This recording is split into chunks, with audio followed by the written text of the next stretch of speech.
नमस्कार, खबरों का पंचनामा देख रहे हैं आप। मैं हूं आपके साथ पूजा। हम लेकर आए हैं देश और दुनिया की 5 बड़ी खबरें, जिस पे चर्चा के लिए मेरे साथ स्टूडियो में मौजूद हैं कैपिटल टीवी के editor in chief doctor Vaneesh Kumar. Doctor साहब, बहुत बहुत स्वागत है आपका। धन्यवाद। सबसे पहले नजर हेडलाइंस पर। एनडीए की बैठक में नरेंद्र मोदी को चुना गया संसदीय दल का नेता। जीत के बाद आडवाणी जोशी से घर जाकर मिले मोदी। सरकार बनाने का दावा भी हुआ पेश। 9 जून को शपथ समारोह।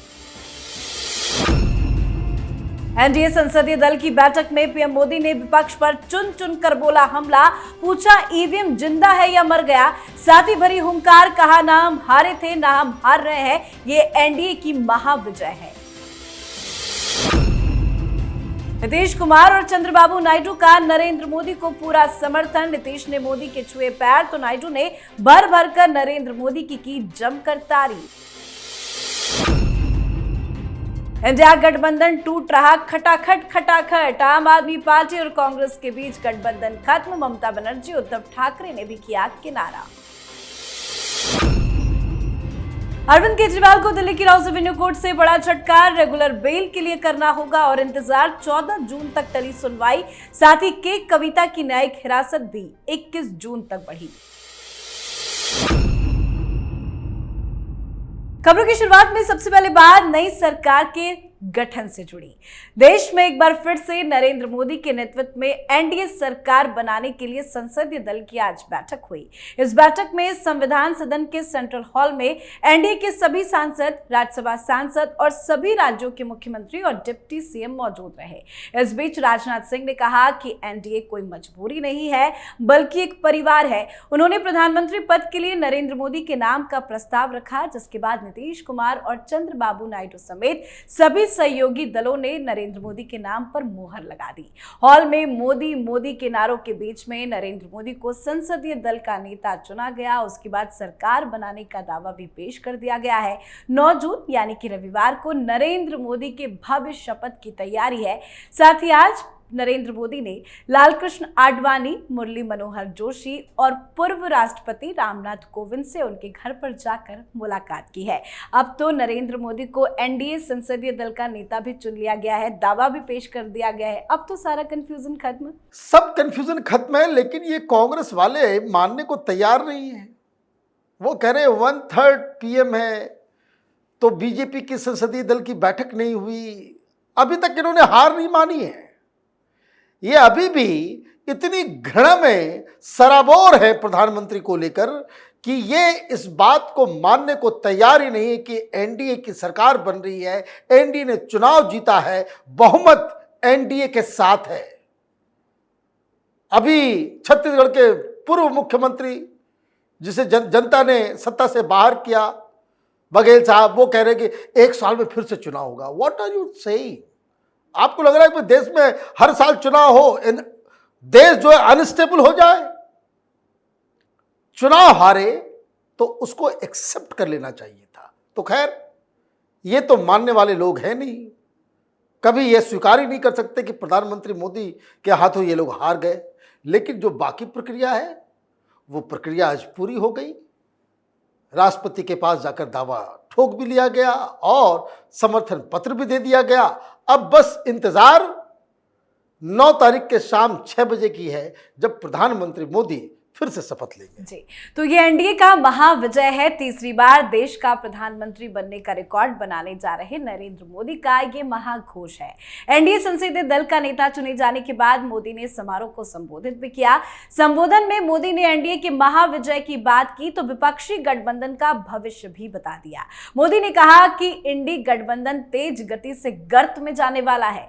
उन्होंने ये भी कहा कि 2014 से 2024 तक हुए 3 लोकसभा चुनाव में कांग्रेस ने जितनी सीटें जीती, बीजेपी ने इस बार सबसे कम सीटें जीतकर भी उससे आगे है। मोदी बोले, आपने देखा 2 दिन कैसे चला। वो कह रहे थे कि हम तो हार चुके हैं, क्योंकि उनको अपने कार्यकर्ताओं का मनोबल ऊंचा करना था।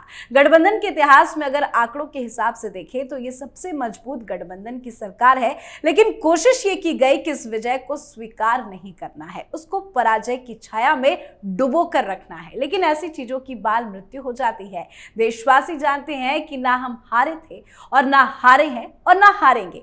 इसी के साथ नरेंद्र मोदी ने पूछा कि ईवीएम जिंदा है या मर गया। वाकई में ये सवाल लाजमी है कि ईवीएम जिंदा है या मर गया। देखिए, ईवीएम अभी भी जिंदा है। प्रधानमंत्री मोदी को कोई कंफ्यूजन नहीं है, क्योंकि ये करोड़ों रुपए खर्च करके,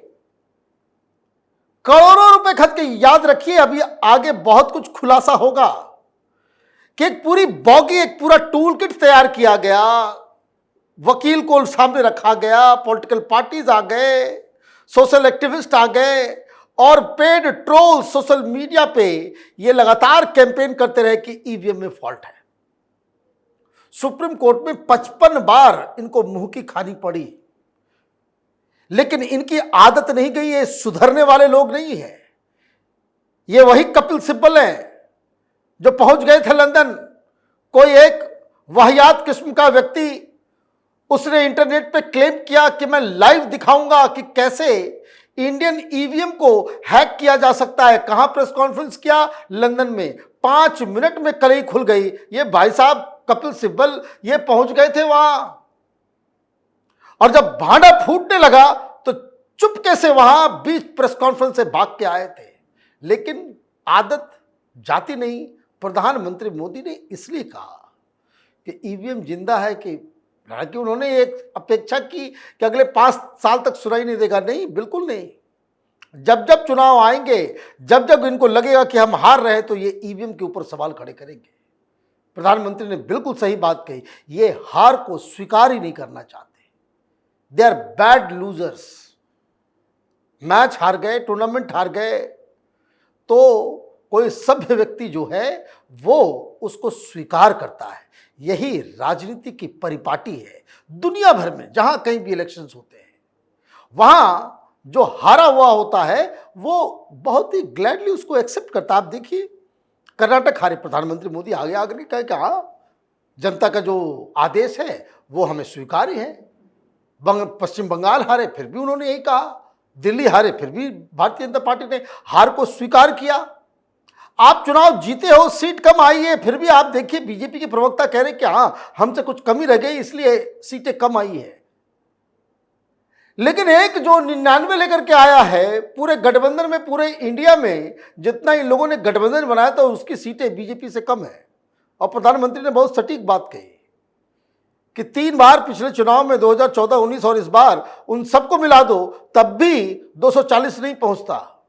और ये रवैया रहा तो 2029 के चुनाव में जितनी सीटें आएंगी, ये चारों को जोड़ देंगे, फिर भी 240 नहीं पहुंच पाएगा। ये बहुत ही घटिया मानसिकता के साथ विपक्ष राजनीति कर रहा है। जी, तो पीएम मोदी ने विपक्ष पर तगड़ा प्रहार किया है और विपक्ष जिसकी राह देख रहा था, उसने भी विपक्षी पार्टियों को जमकर धोया है।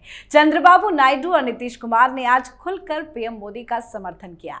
नीतीश कुमार तो पीएम मोदी के पैर छूते नजर आए और नायडू ने दिल खोलकर नरेंद्र मोदी की तारीफ की। नीतीश कुमार ने इस बैठक में प्रधानमंत्री के लिए नरेंद्र मोदी के नाम का समर्थन करते हुए कहा कि उनकी पार्टी भारत के पीएम के लिए नरेंद्र मोदी का समर्थन करती है। वो 10 साल से प्रधानमंत्री है। इस दौरान उन्होंने देश की खूब सेवा की है और आगे भी सेवा करते रहेंगे। उन्होंने आगे कहा, अब वो पूरी तरह से प्रधानमंत्री के साथ रहेंगे। इस दौरान विपक्ष पर निशाना साधते हुए नीतीश कुमार ने कहा कि उन लोगों ने आज तक कोई काम ही नहीं किया, आगे उनके लिए कोई गुंजाइश नहीं बचेगी। इस बार तो इधर उधर कुछ जीत गए, लेकिन अगली बार सब हारेंगे। तो वहीं चंद्रबाबू नायडू ने कहा कि मैंने चुनाव प्रचार के दौरान देखा कि 3 महीने तक पीएम मोदी ने कभी आराम नहीं किया। उन्होंने दिन रात प्रचार किया। उन्होंने उसी भावना के साथ शुरुआत की और उसी भावना के साथ खत्म किया। आंध्र प्रदेश में हमने 3 सार्वजनिक बैठक की और एक बड़ी रैली भी की। इससे आंध्र प्रदेश में चुनाव जीतने में बहुत बड़ा अंतर भी पैदा हुआ है। आज सभी की निगाहें चंद्रबाबू नायडू और नीतीश कुमार पे थी कि वो क्या बोलते हैं, क्या करते हैं। जो तस्वीरें आ जाए, विपक्ष को तो नींद नहीं आई। देखिए, अभी जब से रिजल्ट आया, ये लोग चमचागिरी में लगे हुए थे, पुचकार रहे थे कि ये दोनों समाजवादी हैं। तो ये अलग अलग तरीके से कुछ पत्रकार, कुछ यूट्यूब चैनल पे भाषण देने वाले, ज्ञान देने वाले, ये सारे लोग, अब ये फैसला हो गया। अब देखिएगा, अगले दिन से, शपथ के अगले दिन से लोग नीतीश कुमार और नायडू साहब को जो है, यही लोग जो बोल रहे थे कि भाई इंडी गठबंधन में आ जाएंगे, इंडी गठबंधन में आ जाएंगे, ये हुआ नहीं। लेकिन सबसे बढ़िया डायलॉग जो मुझे समझ में आया वो नीतीश कुमार ने कहा कि इस बार कुछ लोग इधर उधर जीत गए हैं, वो अगली बार इतनी भी सीटें नहीं लेकर के आएंगे। उन्होंने कहा अगला 10 साल प्रधानमंत्री मोदी प्रधानमंत्री के कुर्सी पे विराजमान रहेंगे। जो लोग ये सोच रहे थे कि सीट शेयरिंग में, कैबिनेट शेयरिंग में ये गठबंधन टूटेगा या उसमें कुछ मनमुटाव होगा, वो सारी बाधाएं खत्म हो गई हैं। अब ये एनडीए एक मजबूत सरकार, ये मत भूलिए, राजीव गांधी के बाद इस तरह के किसी भी प्री पोल अलायंस कोई भी पिछले 30 सालों में कोई भी इतना सीट लेकर के नहीं आया, बहुमत लेकर के नहीं आया, कोई भी प्री पोल अलायंस। इस बार आया है, सरकार मजबूत बनेगी।